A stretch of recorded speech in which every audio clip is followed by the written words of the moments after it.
Bom dia! Aqui é a Patrícia Deluna do canal Histórias Secretas. Muita gente tem me pedido para comentar a passeata, o grande show que aconteceu, o nível Oscar do Egito. Eu estudo muito simbologia e, inclusive, esse canal ele foi feito porque eu estava fazendo uma pesquisa para escrever uma ficção. E aí eu viajei a vários países, tive com vários pesquisadores e eu queria que fosse além da ficção esse compartilhar, que eu pudesse compartilhar também os pesquisadores, os lugares, os cheiros, os sabores, e aí eu fiz um canal para poder compartilhar essa pesquisa da minha trilogia. E o que aconteceu no Egito tem bastante a ver com o que eu vinha pesquisando, que é o Quinto Império, que é o Apocalipse, e isso me levou a pesquisar os últimos 2000 anos de história, porque eu escrevi sobre personagens imortais que vinham desde a época de Cristo até os dias de hoje, né? E eu fui estudando essas relações e esse ciclo de histórias que agora a gente está chegando a um fim desse ciclo de histórias. Como um dia chegou ao fim as histórias do círculo arturiano, do círculo anterior, o círculo de Uster, né? Então a gente agora chega ao fim desse grande círculo de histórias. E vou falar bastante sobre o Egito, eu tenho rido muito com os canais do YouTube, é muito engraçado, né? A gente tem, eu vejo Alienígenas do Passado, por exemplo, é a associação livre. Tem coisas que você fala assim, isso aí tem bastante a ver, será que eles têm razão? E tem coisas que você fala, gente, né? Associação livre. Olha, aqui atrás da Patrícia tem um quadro que tem uma estrela. Estrela é o símbolo de Vênus na Idade Média, então isso quer dizer... Então, associação livre, né?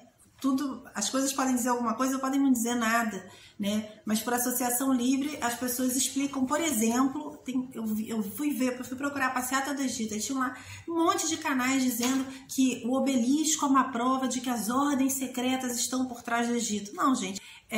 E o obelisco é um símbolo egípcio. Ele não foi inventado por ordens secretas que estão trazendo ele para o Egito. Ele saiu do Egito. Os obeliscos que tem na Inglaterra foram roubados do Egito, né? Ele não é um símbolo de ordens secretas, nem de rituais. Ele é um símbolo de um conhecimento muito antigo, que é um conhecimento de radiestesia, de forças telúricas, forças da terra, de geometria sagrada. E eu não estou dizendo que não existiam conhecimentos ligados à religião egípcia, não.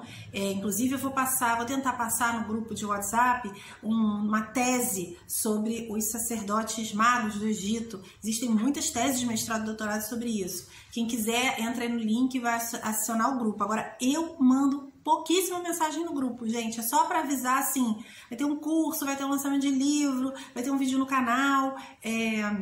Às vezes passa alguma tese de mestrado que eu recebi, doutorado, algum paper, assim, faço poucas coisas. Então, quem quer ficar recebendo mensagens constantemente, esse grupo de Zap é só de vez em quando que eu passo informações.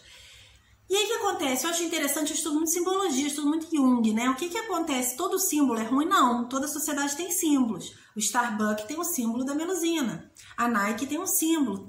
Tudo tem símbolo. O símbolo fala direto ao inconsciente. Você vai fundar uma marca, você faz um logo. Esse logo é baseado em símbolos. Quanto mais eficaz vai ser o seu logo, quão melhor você vai usar símbolos antigos que falam ao inconsciente, né? Então, nem todo símbolo é ruim. E nem toda ordem discreta é ruim, né? Existem ordens negativas e ordens positivas.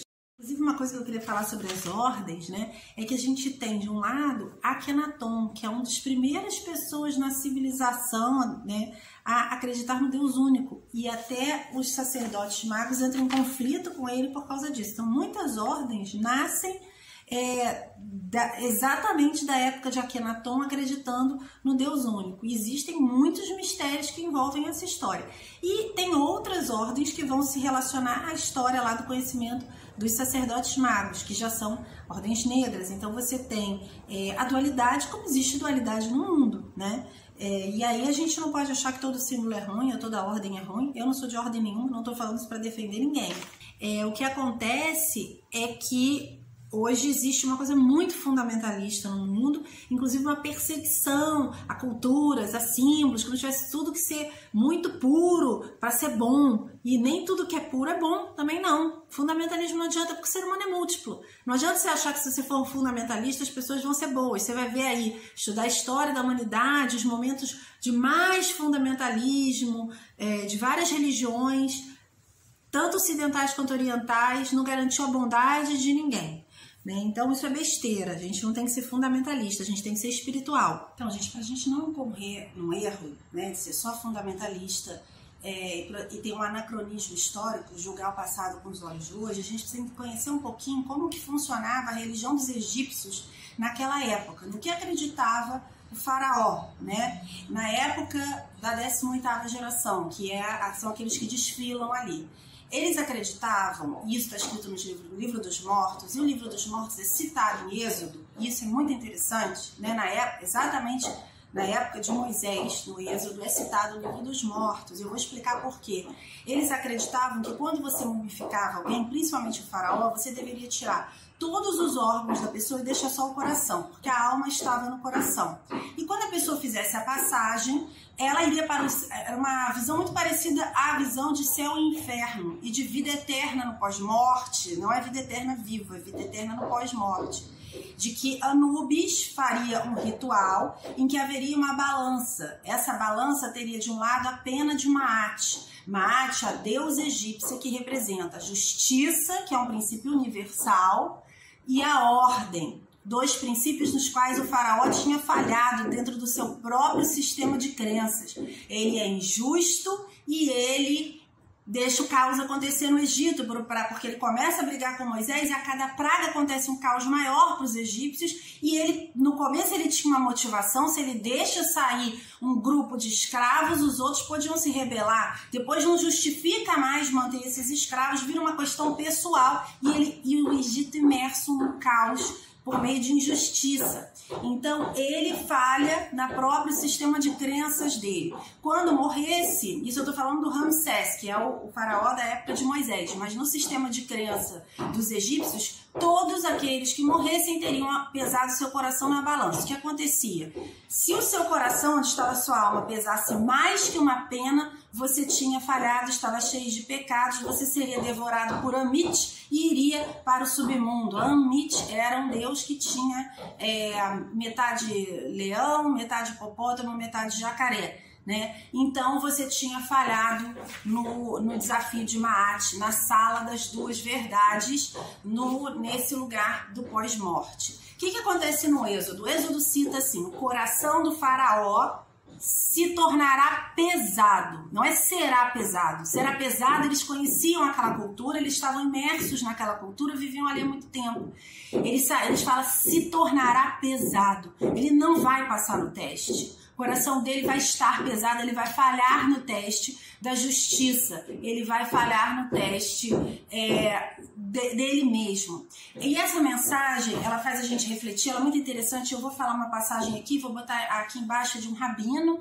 Essa passagem que eu vou ler agora, ela é uma explicação filosófica que eu achei muito interessante, e diz assim: o peso do coração do faraó é uma alusão à cerimônia de pesagem do coração. Isto nos permite ler a história de uma maneira completamente nova. Primeiro, sugere que seja direcionado tanto aos egípcios quanto aos israelitas, para a humanidade como um todo. A Torá nos diz 3 vezes que o objetivo dos sinais e maravilhas era para que os egípcios soubessem que eu sou o Senhor. Este é o núcleo do monoteísmo. Não é que os israelitas tenham seu Deus e os egípcios seu panteão, mas sim que existe um poder soberano no universo. Observação importante: a religião Israel não se destina a ser a religião de toda a humanidade. Não é que eles se convertessem, virassem israelitas, ou é apenas entender que no universo existe um poder único de justiça, ordem, verdade. Existem leis nesse universo. Independente de quem ou o que você acredita, essas leis são soberanas e são universais, não importa a sua religião. É disso que ele está falando. E a beleza disso é a gente poder conviver sem fundamentalismo, porque a lei é universal, não importa o que você acredita. Você tem que estar obediente a esse todo. E várias culturas acreditam nisso, porque elas chamam o Deus único de o todo, o tal. a inteligência infinita, o Akatanka, o criador para os índios. Então, Tupi, o Deus único, em cima de todo o panteão, tem uma força única, criadora, com várias manifestações, é uma crença de muitas religiões. E aí a conclusão dele é muito genial, gente. Ele fala o seguinte: a moralidade é universal. Né? Se a história do peso do faraó, do coração do faraó, faz alusão ao livro dos mortos, então a história do Êxodo não é simplesmente um relato partidário do ponto de vista de Israel. Ela está nos dizendo que, dos israelitas, ela está nos dizendo que certas coisas estão erradas. E quem as pratica e contra quem elas são. Elas também estão erradas pelos padrões egípcios. E isso foi, na verdade, na decisão do faraó de matar todos os filhos israelitas e de escravizar. Esse foi um pecado imperdoável também contra Maat, a justiça e a ordem. Eu acredito que a justiça é universal. A história do Êxodo, de como o poder supremo entrou na história para libertar os extremamente impotentes, não é apenas para judeus. E digo eu, para cristãos que são herdeiros também dessa palavra, né? É a maior metanarrativa de esperança do mundo, até hoje, gente, né? Para todos. Outra coisa interessante de se falar com relação à justiça é que no início da vida de Moisés, tem 3 momentos que ele intervém em situações do dia a dia. Uma em que um israelita foi injusto com um israelita, uma em que foi uma briga entre um israelita e entre um hebreu e um egípcio, e a outra entre 2 egípcios. Em todas essas questões havia uma questão de justiça, e ele estava intervindo não porque era por ser hebreu, mas por ser injusto. Então, o Moisés ele é uma grande representação do que é a justiça, do que é a ordem e do que é a lei nesse mundo. E dentro do próprio sistema de crenças do faraó, entre as 40 coisas que ele tinha que jurar nessa cerimônia era: não assassinei em vão só por assassinar, não oprimir pessoas gratuitamente. Então existe um princípio de lei que é universal, que existia nessa cultura também e que ele tinha falhado no seu próprio sistema de crenças. Por que eu estou falando isso? Eu estou vendo muitas pessoas dizendo assim: não, eles estão fazendo um culto de adoração à morte. Mas a próprio sistema de crenças do faraó, eles acreditavam que eles iam morrer e iam ou para o inferno ou para a vida eterna, numa espécie de paraíso. E como era uma cultura primitiva, antiga, eles acreditavam que levando seus escravos juntos, seus cavalos, seus tesouros, eles viveriam para sempre com aqueles cavalos e aqueles tesouros para sempre, né? E existia também no Egito Páscoa nessa época. A Páscoa era a comemoração de Osíris, que era também um deus que ressuscitava. Ísis ajudava Osíris a ressuscitar. Então, a Páscoa egípcia, ela existia, a Páscoa existe em muitas culturas, né? Para cada cultura tendo um significado diferente. Então, todas as culturas representam a ressurreição, o nascimento, o recomeço da vida, mas claro que cada religião com as suas peculiaridades. A outra coisa interessante que eu queria compartilhar com vocês, né? É uma fala do Roger Woogler, que é um pesquisador. Eu conversei com ele uma vez. Procurem Roger Woogler, quem se interessa por esses temas. Roger Woogler é um junguiano, psicólogo, que viajou o mundo inteiro estudando símbolos arquétipos das culturas e também teve pacientes no mundo inteiro. E ele analisava como os arquétipos e os símbolos se manifestavam e a mitologia se manifestava hoje. E uma vez ele me falou o seguinte, que a Grécia não conseguia voltar a ser grande porque ela parou de cultuar os seus deuses. Isso tem muito a ver com o que aconteceu nessa passeata. Passeata, desfile, enfim, festa, show. Aí eu falei, mas vem cá, então quer dizer que eles têm que ser pagãos para dar certo? Ele falou, não, claro que não. Eles não têm que ser adoradores desses deuses ou cultuadores desses deuses. Mas no momento em que você honra os símbolos e os arquétipos da sua cultura, e isso não precisa ser feito de forma religiosa, quer dizer, de religar, de conectar a sua alma, de cultuar, de adorar, apenas de honrar e respeitar os símbolos e os arquétipos da sua cultura. Você se reconecta às raízes da sua cultura, e aquilo volta de alguma forma a vibrar, não necessariamente de uma forma como havia sido no passado, como culto, como religião, né? Mas como uma forma de honrar a sua história. Isso é muito parecido com honrar os nossos antepassados também, né? Dentro de uma visão micro, né? Então, eu acho que o que aconteceu no Egito, de certa forma, foi uma tentativa de fazer isso. Se ela foi uma tentativa alienada ou feita por pessoas iniciadas, eu não sei, nunca vou saber. O que acontece com com esse desfile. Tinham algumas coisas importantes, né? Sim, existe uma coisa muito interessante, muito positiva. A princípio, você pode olhar e só achar assim, de fato, isso ajuda o turismo. De fato, valorizar a sua história, a sua cultura e os seus símbolos, valoriza o seu país e conecta as pessoas a um sentimento de pertencimento, de cidadania, né, de nacionalismo, de valorização da sua cultura. E isso aumenta o soft power do país. É uma coisa que o Brasil não faz. O Brasil nem sabe que o Brasil tem mitologia, né? O Brasil não conecta a sua história ao lado positivo da sua história, só ao negativo, né? O Brasil tem esse complexo de ficar sempre se colocando para baixo. O Brasil não poderia fazer um desfile desse, porque o Brasil não valoriza nada da sua cultura, né? Então isso é foi um lado muito positivo do desfile. Se a gente não olhar a data que ele aconteceu, a gente pode pensar assim, foi só uma coisa muito positiva realmente para valorizar uma cultura, conectar as pessoas à sua história, valorizar aquele país, chamar as pessoas para o turismo e incentivar o turismo no momento que ninguém pode viajar. Eu gostaria muito de ir no Egito, mas eu sei que não consigo sair do Brasil, né? Então, não me parece um momento muito adequado para incentivar turismo, né? Eles tiveram uma perda enorme aí de dinheiro com o canal do Suez. Então, da onde vem esse dinheiro? Um país pobre que perde bilhões. Da onde vem o dinheiro, né?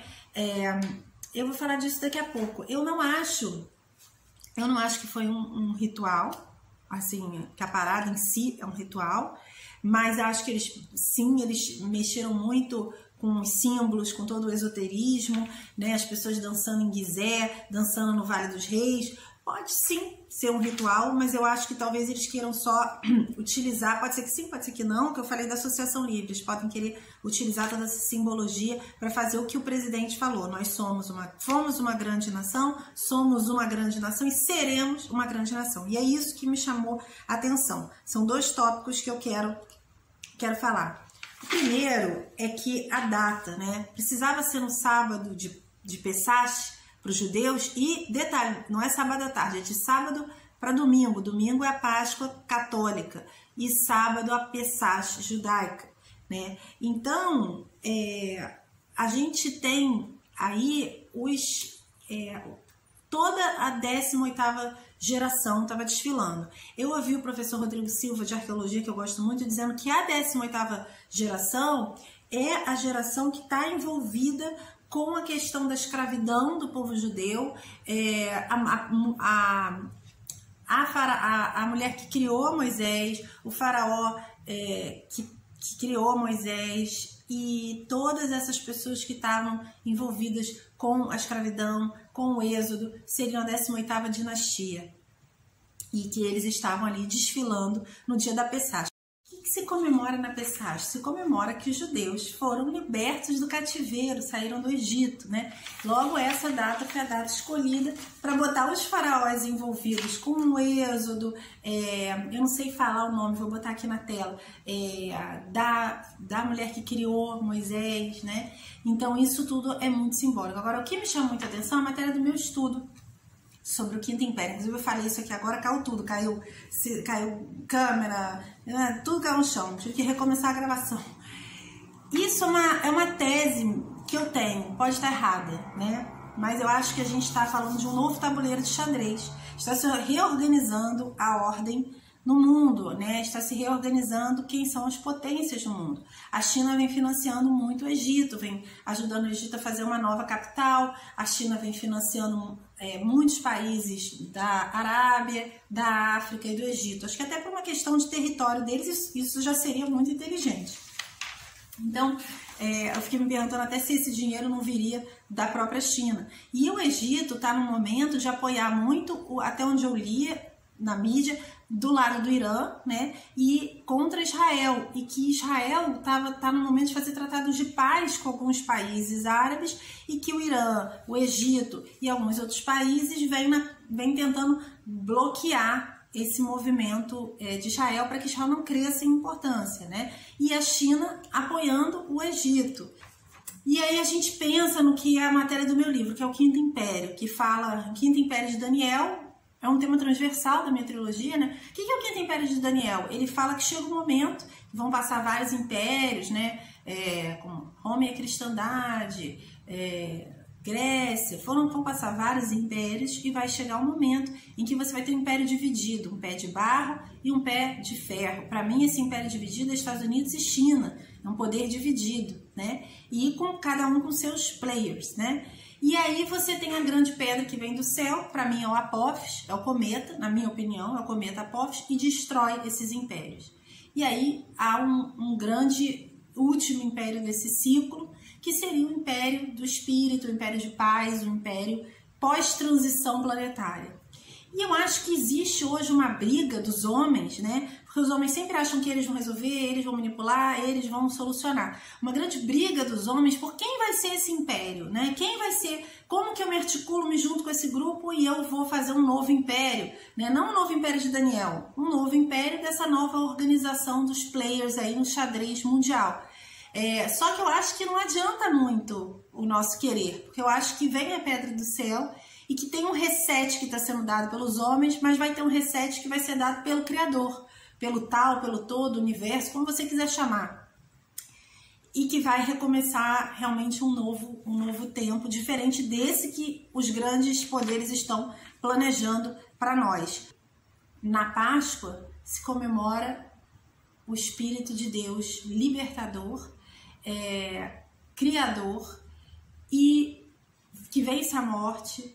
E Moisés é um símbolo também que, por ele não estar ali no desfile de múmias, por ele não ter aceitado ser um faraó, já que ele foi criado por uma mãe que era da 18ª dinastia, né? Ele poderia vir a ser faraó como Ramsés, mas ele se negou a isso e foi viver seu propósito e ajudar o povo a fazer essa transição, né, de sair do cativeiro e ir para um outro lugar. Então todos nós também temos, independente de religião, nesse momento da transição planetária, a gente pode também escolher estar nesse lugar de colocar nossas potencialidades no mundo e nos alinharmos a ajudar nessa transição, né, de alguma forma, cada um do seu jeito, cada um com o seu potencial. Então, gente, acho que ainda dá para falar Feliz Páscoa e até o próximo Histórias Secretas.